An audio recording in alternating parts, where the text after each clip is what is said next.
Check down RT. And the Pentagon chief has outlined a new approach for NATO in Europe. It will include more U.S. aircraft and weapons as part of a rapid response force to help Europe face any perceived threats, including Russia. Our In the Now show has been looking at the West's aggressive use of rhetoric against Moscow while at the same time deploying more weapons.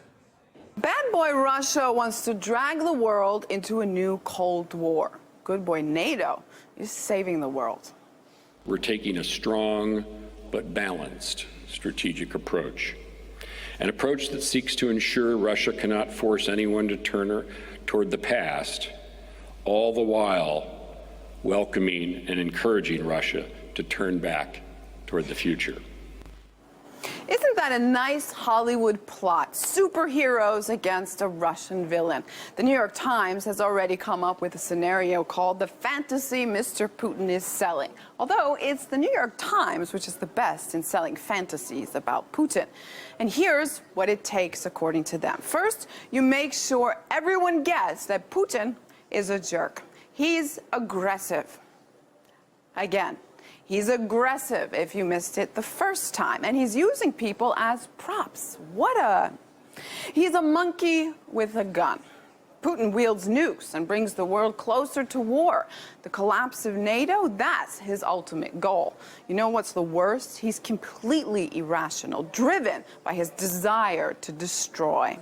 And if you don't feel this way or don't agree, then you just probably have bought his blatant lies, because Putin is great at telling tales. He creates fantasies, mythology, tells stories. He's probably the biggest liar of them all.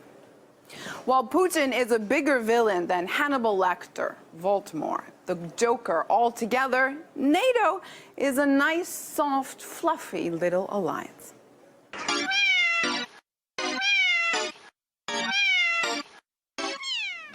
But a kitty cat can turn into a tiger, says the New York Times. The good guy NATO is measured and focused on diplomacy, but it can show its claws in the face of Russian aggression. Allies should be defended. The tone and the sides are set now. The New York Times fantasy needs a conclusion, a happy ending to their tale, and they have one that is top-notch.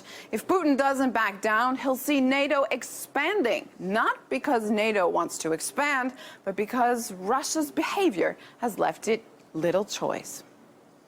In your face, Russia.